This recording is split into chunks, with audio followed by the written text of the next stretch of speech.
Olá, boa noite. Ainda nesta semana, a Vara de Interesses Difusos e Coletivos vai decidir sobre o prazo de interdição do terminal da Praia Grande. Veja ainda outros destaques da edição de hoje do JG.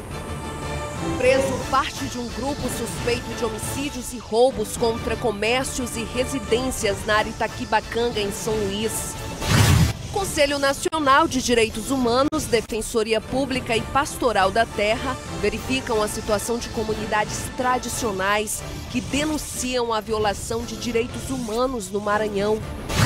Deputados entregam carta compromisso com assinaturas de todos os parlamentares, destinando R$ 4.200.000 em emendas ao Hospital Aldenor Belo. Parte do atendimento continua suspenso. Saldo positivo. Mesmo antes de encerrar a campanha de vacinação contra o sarampo para crianças, Maranhão chega perto de atingir a meta do Ministério da Saúde. Sejam muito bem-vindos ao Jornal da Guará, que começa agora.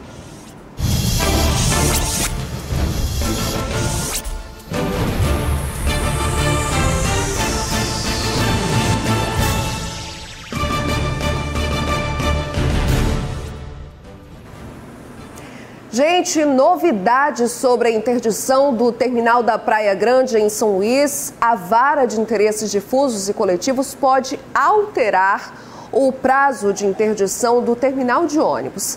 A decisão vai sair ainda nesta semana. Hoje, em vistoria, foram determinadas alterações na estrutura que indica o isolamento da área. A reportagem é de Ana Tereza.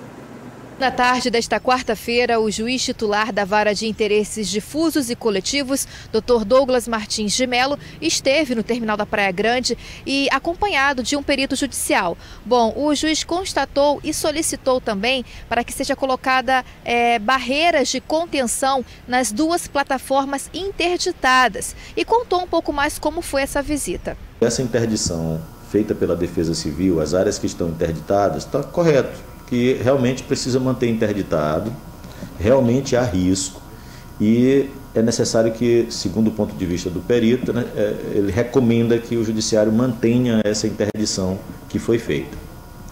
Nas duas plataformas que não estão interditadas, o perito disse que, embora não estejam interditadas, para que ela não seja interditada também, é necessário que seja feito um escoramento fixo. Vale lembrar que no dia 17 de outubro, o Dr. Douglas Martins intimou os consórcios que administram os terminais de integração aqui da nossa capital para uma audiência de conciliação e estipulou o prazo de 120 dias para a reforma desses terminais, com multa diária caso seja descumprir a decisão de R$ 5.000. Bom, o que acontece? Mediante a todos esses problemas, o Dr. Douglas disse que nessa sexta-feira vai proferir a sua decisão final, porque após essa visita ele constatou que tem outros riscos também nesses terminais. Eu vou reavaliar essa questão dos prazos, porque do que eu ouvi do perito lá durante a perícia que ele estava realizando, ele está dizendo que nessas plataformas que não estão interditadas, não dá para esperar 120 dias. Se quiser que elas continuem funcionando, é preciso realizar esse escoramento. Então eu vou reavaliar essa questão dos prazos. Então as providências que estão sendo adotadas. Primeiro, a proteção lateral, se vocês forem lá agora, vocês já vão ver que eles estão começando a colocar. Já vão colocar essa proteção e as pessoas não vão mais passar. E depois disso, as outras providências que vão ser recomendadas pelo perito, e isso vai ocorrer só amanhã. Então, na sexta-feira é que vocês vão saber mesmo qual vai ser a minha decisão. Ana Tereza com imagens de Tadeu Pablo para o Jornal da Guará. Então tá aí. Quem acompanha agora o Jornal da Guará e viu aí a Ana Tereza conversando com o juiz Douglas de Mello Martins, da Vara de Interesses Difusos e Coletivos, quem pega o terminal da Praia Grande já vai perceber amanhã umas alterações lá na estrutura da parte do isolamento. Então não vai ser surpresa quem está acompanhando aqui o nosso JG. Foi preso parte de um grupo que praticava crimes na região do Itaquibacanga. As investigações que iniciaram há 6 meses continuam para prender outros suspeitos. Contra os 5 criminosos presos, uma lista extensa de crimes. De acordo com as investigações, contra o grupo existem pelo menos 40 registros policiais, entre roubos a caminhoneiros, postos de combustíveis, restaurantes, residências, além de tentativas e prática de homicídios na área Itaquibacanga. Ao todo são 7. 5 foram presos na manhã de hoje, sendo eles Valcleiton Silva Reis, Fernando José Melo da Silva, Justino Raimundo Viana II, além Tailan Lopes Baldez e Igor Micael Soares. Na realidade, a operação continua em andamento, tendo em vista que os policiais da Seccional Sul, assim como outros policiais da SPCC, continuam realizando diligências no sentido de localizar e, consequentemente, prender os demais indivíduos que ainda estão foragidos. As investigações duraram cerca de 6 meses. Em praticamente todos os crimes, eles agiam com muita violência. Em uma das ações, eles até atiraram contra o rosto de um vigilante. A SPCC realizou cerca de mais de 100 prisões no decorrer de um mês e pouco. E semanalmente está acontecendo operações. Há semanas que mais de uma operação, como é o caso dessa semana. Ontem teve uma com sucesso, hoje teve outra. E assim nós vamos continuar, de modo a, não diria extinguir, porque isso foge às nossas forças, mas diminuir e coibir o crime em toda a ilha de São Luís. Mas a polícia acredita que a organização criminosa seja bem maior. As investigações não se exaurem com essas prisões, uma vez que certamente vai chegar ao conhecimento da polícia novos fatos relacionados a esses indivíduos, uma vez que eles têm como característica marcante, durante suas ações criminosas, o emprego de extrema violência. Além desta, outras operações para desarticular organizações criminosas aqui na capital estão sendo realizadas. O Conselho Nacional de Direitos Humanos, a Comissão Pastoral da Terra e Defensoria Pública da União estão ouvindo as comunidades que denunciam a violação de direitos humanos com a instalação de um porto na região do Cajueiro, em São Luís, e a exploração da base de Alcântara. Veja na reportagem de Luiz Carlos e Elinalva Cardoso. Quem mora no povoado Cajueiro vive principalmente da lavoura e pesca. É daqui que as dezenas de famílias tiram o sustento do dia a dia. Mas, desde a intervenção para o início das obras do porto, a comunidade tem passado por limitações, com perseguições e constante monitoramento dos seguranças da empresa responsável pelas obras do empreendimento. Seu Davi, por exemplo, mora na comunidade desde os 9 anos de idade e conta que hoje ele e os outros moradores que ainda permanecem na região convivem com o medo. Vocês estão chegando aqui, os guardas estão acompanhando vocês, né, nós. Justamente do mesmo jeito de nós, né? Se a gente vem com a rede na costa, aí a gente vem pescar, eles acompanham. Para onde vocês vão, né?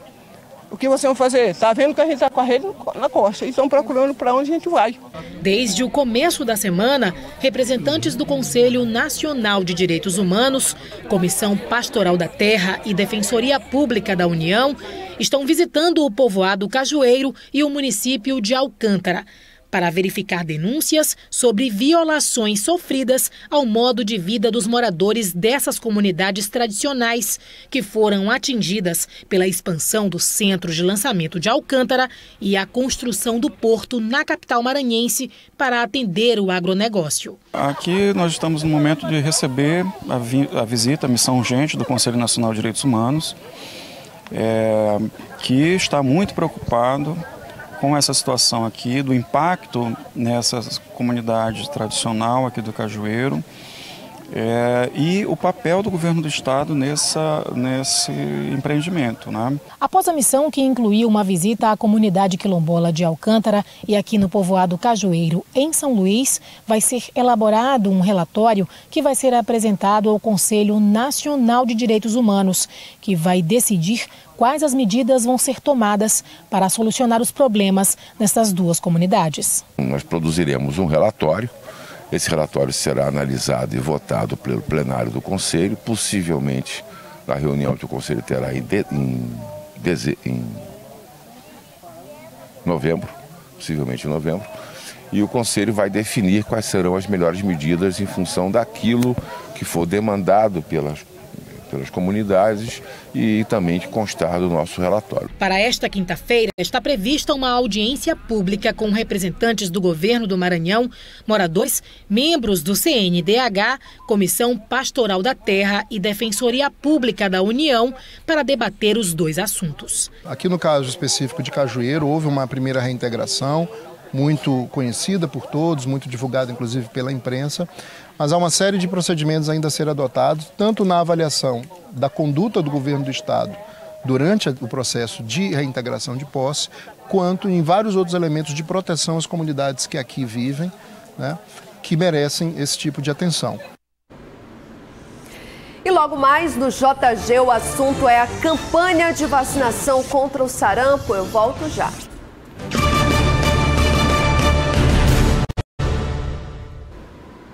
Eu estou de volta para contar para você que está bem perto de terminar a campanha de vacinação contra o sarampo, mas atenção, é a campanha para as crianças entre 6 meses e menos de 5 anos de idade. Novembro, o foco vai ser os jovens de 20 a 29 anos. Aqui no Maranhão foram 2 casos confirmados e a boa notícia é que aqui no estado estamos bem perto de atingir a meta do Ministério da Saúde. Outubro está chegando ao fim e com ele a campanha de vacinação de combate ao sarampo. No Maranhão, os dados são bem positivos. A meta a ser atingida é de 95%. Atualmente, já se chegou a quase 80% de cobertura. Segundo o Ministério da Saúde, ela encerra na sexta-feira, mas a vacina continua no posto. Então, se ainda encontrar crianças que ainda não têm as 2 doses, o pai deve levar a criança até o posto e fazer a vacina. Em São Luís, a campanha também segue dentro da normalidade, apesar dos 2 casos da doença que foram confirmados. A estratégia para atingir o máximo de crianças foi dinamizar os locais de vacinação, com postos em shoppings e indo até as escolas. A tríplice viral, essa vacina, ela já está inserida no calendário vacinal, né, das crianças. Crianças com 12 meses de idade, ou seja, 1 ano, e crianças com 1 ano e 3 meses, 15 meses. Então, o a mais foi porque a campanha trouxe, por conta da epidemia nacional, esse público-alvo de menores de 1 ano, crianças com 6 meses. No último sábado foi realizado o dia D de vacinação em combate ao sarampo. Aqui em São Luís, foram 62 postos disponibilizados. Em algumas regiões, município e estado uniram forças para alcançar crianças que dificilmente seriam vacinadas por conta da região onde vivem. O Maranhão, inclusive, está em uma situação tranquila no que diz respeito ao surto ocorrido recente na região norte e em parte do nordeste.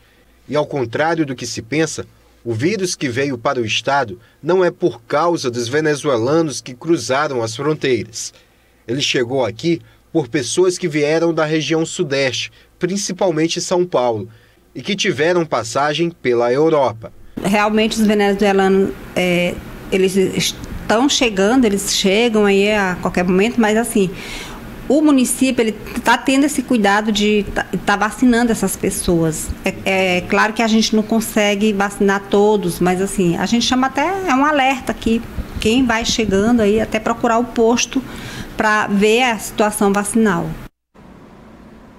Olha só, de acordo com o último boletim epidemiológico do Ministério da Saúde, somente nos últimos 90 dias foram registrados mais de 6.100 casos da doença no Brasil, com 13 mortes. É uma doença séria, sim, deve ser levada muito a sério e por isso converso aqui no estúdio com a doutora Mônica Gama, que também é pediatra e infectologista. Doutora, boa noite, bem-vinda aqui ao Jornal da Guará. Obrigada pelo convite. Bom, eu gostaria de entender por que ouviu-se falar tanto em sarampo neste ano. O que foi que aconteceu? Então, o problema é a cobertura vacinal.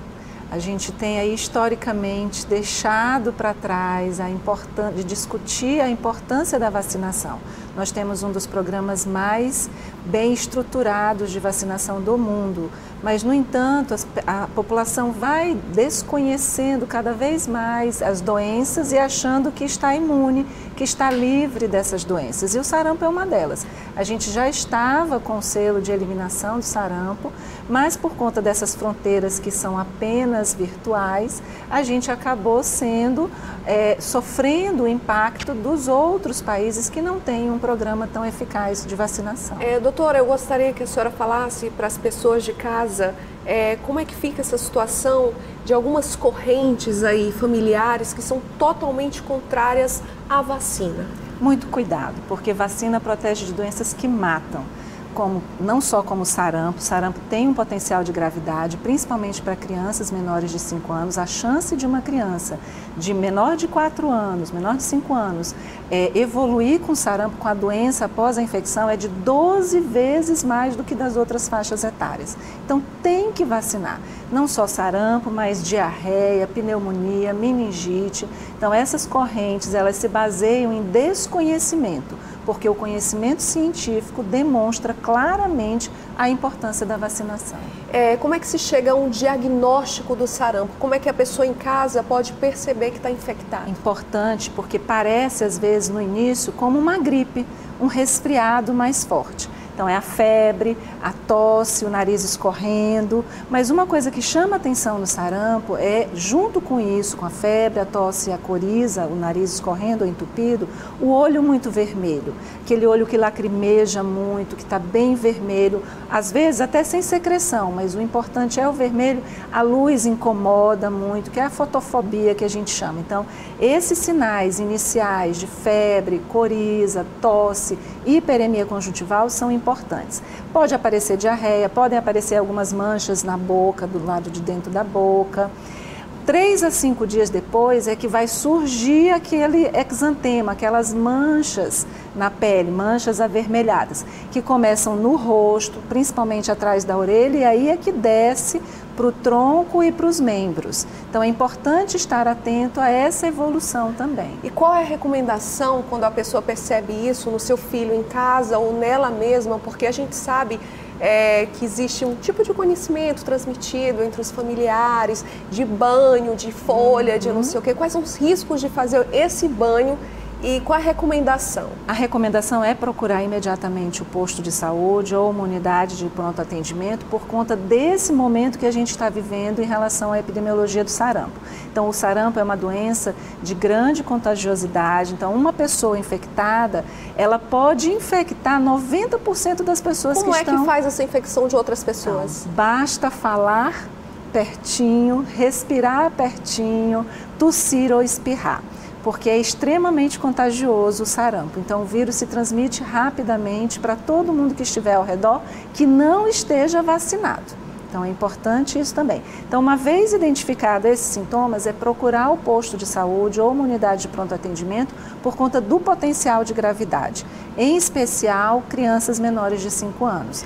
Que aí tem o risco da pneumonia, das complicações, que é a pneumonia. Quais são essas complicações, assim? Então, pneumonia, uma criança com sarampo, ela tem... Uma criança a cada 10 crianças com sarampo pode desenvolver infecção de ouvido com perda auditiva permanente, com surdez. Uma a cada 20 crianças pode desenvolver pneumonia, pode ter morte, encefalite. Então, essas complicações, elas são muito frequentes em crianças menores de 5 anos. Então, apresentou esses sinais, tem que procurar o posto de saúde ou um pronto atendimento para ser avaliado e devidamente orientado. Doutora, não é uma dose única, né?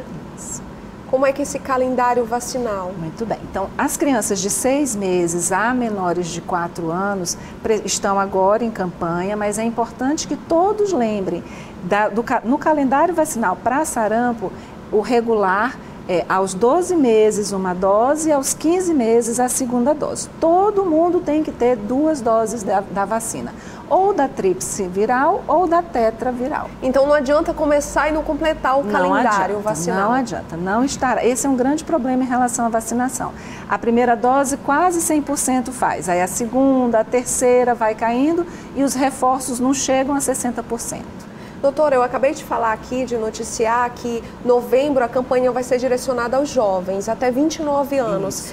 Esses jovens que não têm conhecimento sobre a vacinação, eles podem fazer mesmo assim? Pode, não há risco nenhum em revacinar, se desconhece o calendário, se não tem mais a carteirinha, a mãe não guardou, perdeu, que às vezes acontece, é só ir no posto de saúde que vai poder vacinar, deve se vacinar exatamente essa faixa etária em novembro, por conta do grande número de casos em São Paulo, que tem sido nessa faixa etária principalmente. E para eles também são 2 doses? 2 doses, todos devem ter 2 doses. Doutora, eu gostaria de agradecer a sua presença aqui, esses esclarecimentos. É um assunto muito sério, tem que todo mundo se preocupar, não é? Exatamente. Então é importante vacinar, importante resgatar o calendário vacinal e importante procurar o posto de saúde nesse momento, quando achar que está resfriado, achar que está gripado, vale a pena ir para a gente poder prevenir as complicações. Doutora, eu gostaria de agradecer a sua presença aqui. O espaço continua aberto para novos assuntos aí da área de saúde. Foi um prazer recebê-la. Muito obrigada. Obrigada, boa noite. Foi ótimo. E veja a seguir, deputados entregam carta compromisso ao Hospital Aldenora Bello. Parte do atendimento continua suspenso.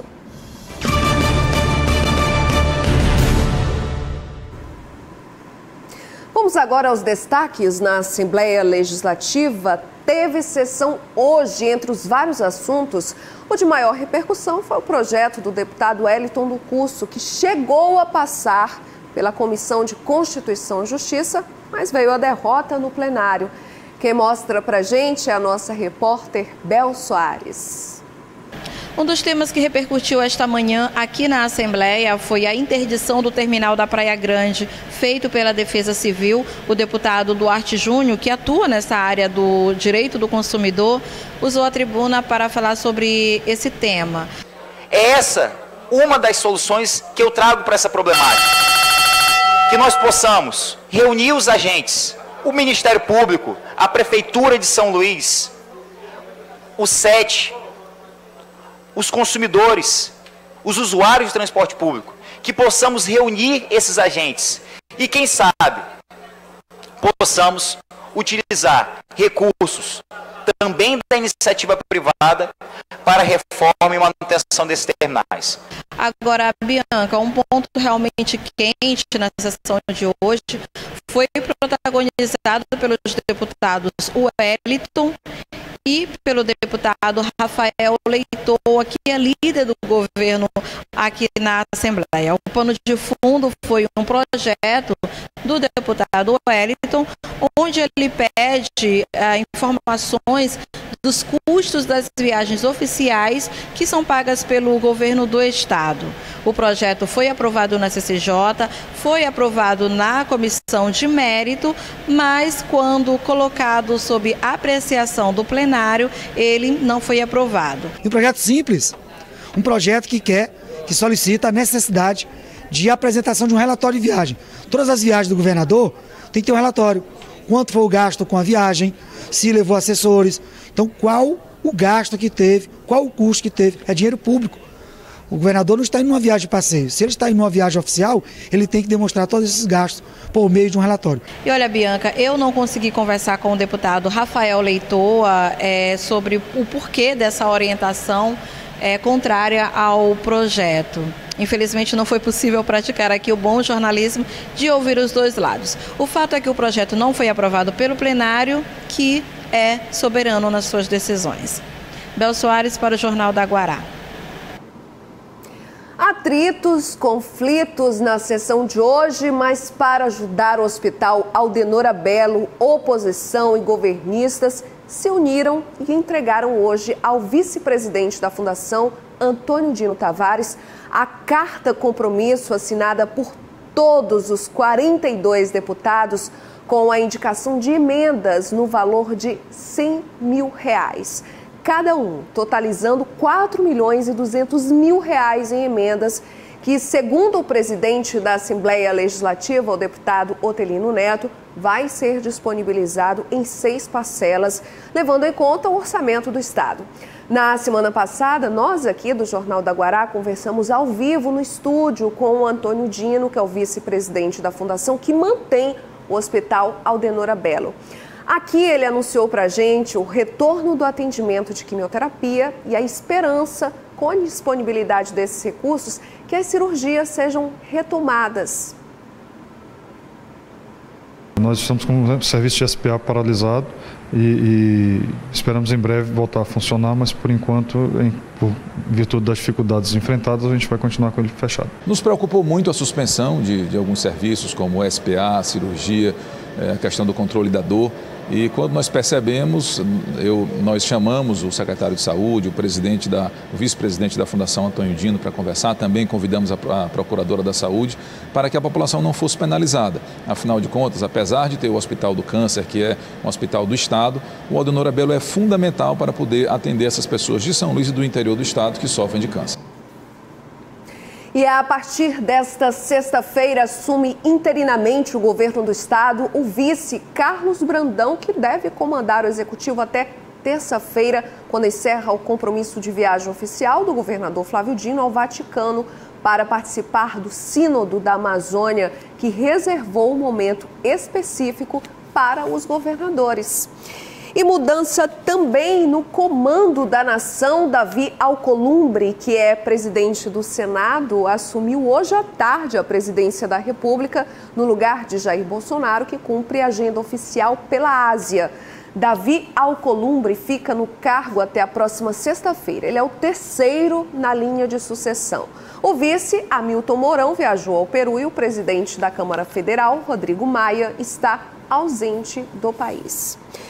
E ainda com relação aos destaques nacionais, com 329 votos a favor e 86 contra, foi aprovado no plenário da Câmara dos Deputados ontem o acordo entre Brasil e Estados Unidos sobre o lançamento do Centro Espacial de Alcântara, aqui no Maranhão. O texto agora segue para votação no Senado.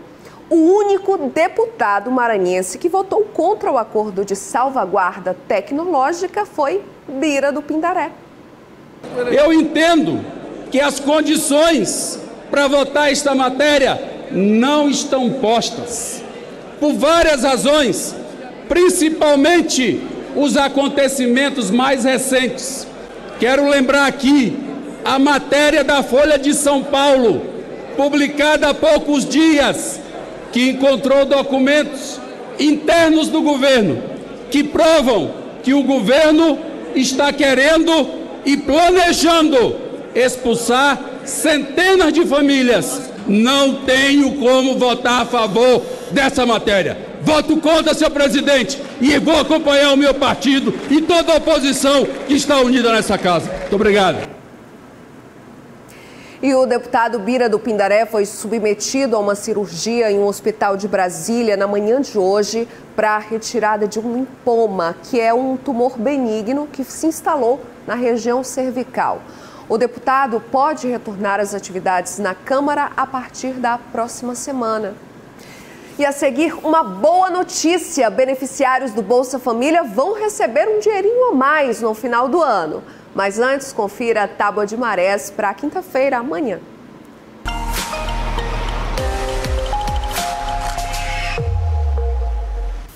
Às 4h25 tem a primeira praia-mar do dia, com 5,1 metros. Ainda pela manhã, às 10h57, tudo muda, com a baixa-mar de 0,8 metro. Já às 17h04, tem a praia-mar, com 5,3 metros. E às 23h26, baixa-mar, com 0,8 metro.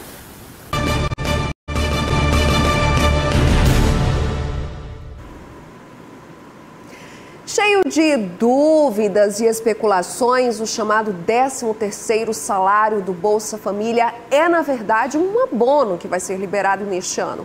Não é permanente, não há previsão disso se repetir. E quem tem direito? Isso vai depender de algumas regras.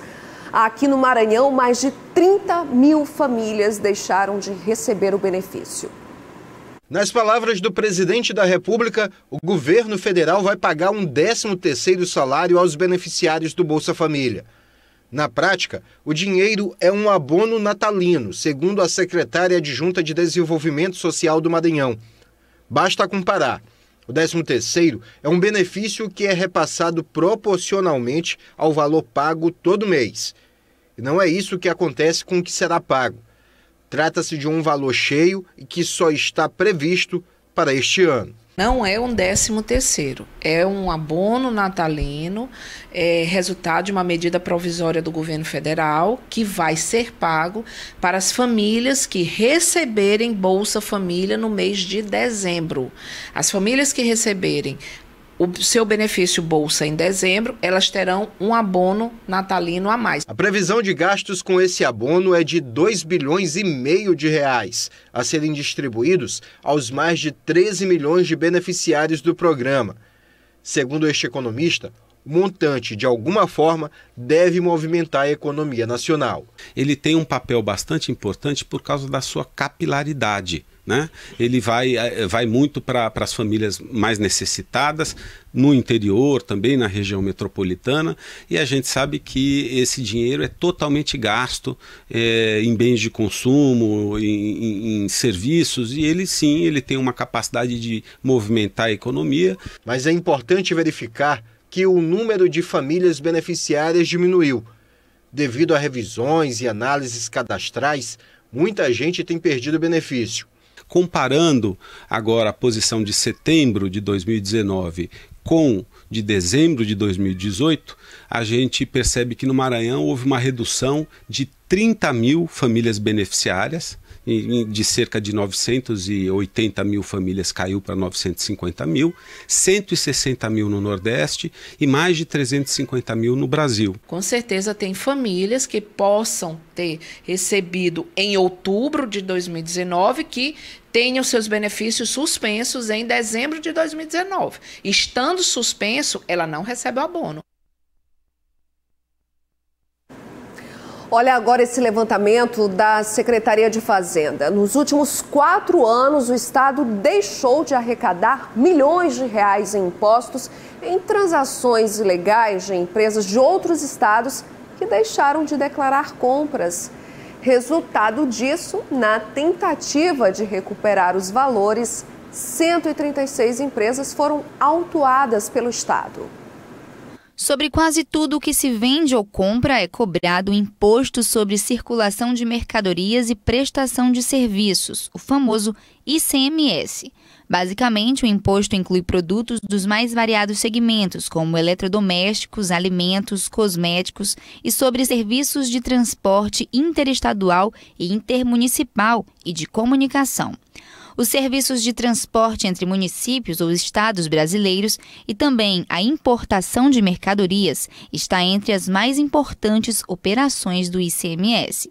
Quando esse imposto é sonegado, o Estado fica sem um de suas maiores fontes de arrecadação. Foi o que aconteceu no Maranhão.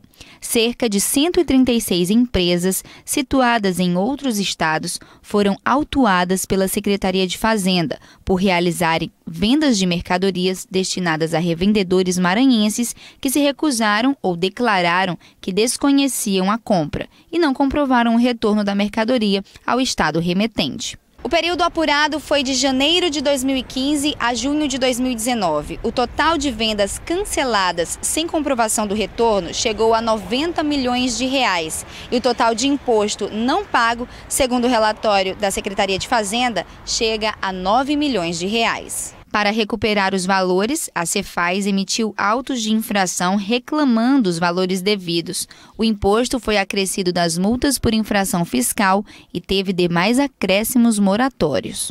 Estas empresas de outros estados, elas fazem a venda, nota fiscal eletrônica, que cai na base de dados da Receita Federal e na nossa base de dados. E, posteriormente, as empresas que compram, que são os destinatários, têm que confirmar. Ou, se não confirmarem, denegarem aquela nota. Também fazemos o cruzamento com os nossos postos fiscais. Não havendo a internalização desses produtos, conclui-se que houve uma simulação de vendas para o nosso estado. E é o que nós estamos fazendo. Estamos autuando essas empresas, elas foram já notificadas, vão receber eletronicamente pelo correio essas notificações. O pagamento dos impostos servem para aplicação em políticas e investimentos públicos, além da realização de programas previstos no orçamento estadual. As penalidades são muitas, elas vão desde a inscrição no Serasa, nos cartórios, inscrição em dívida ativa, bloqueio de movimentação financeira, cobrança dos impostos antecipados. Os próprios sócios ficam com restrições cadastrais. Então, as penalidades, aqueles que infringem a legislação, aqueles que cometem alguma infração de má-fé, são muitas. A importância do imposto ela é muito grande para o Estado. Essa é a fonte de receita que o Estado dispõe para cumprir com a obrigação dele, com a obrigação social dele, de fazer as políticas públicas funcionarem. É isso aí, ninguém escapa da justiça. E o JG de hoje fica por aqui, mas continue no canal 23, que logo em seguida tem Os Analistas. Amanhã a gente se encontra aqui de novo, às 6h30 da noite, está combinado o nosso encontro. Tchau!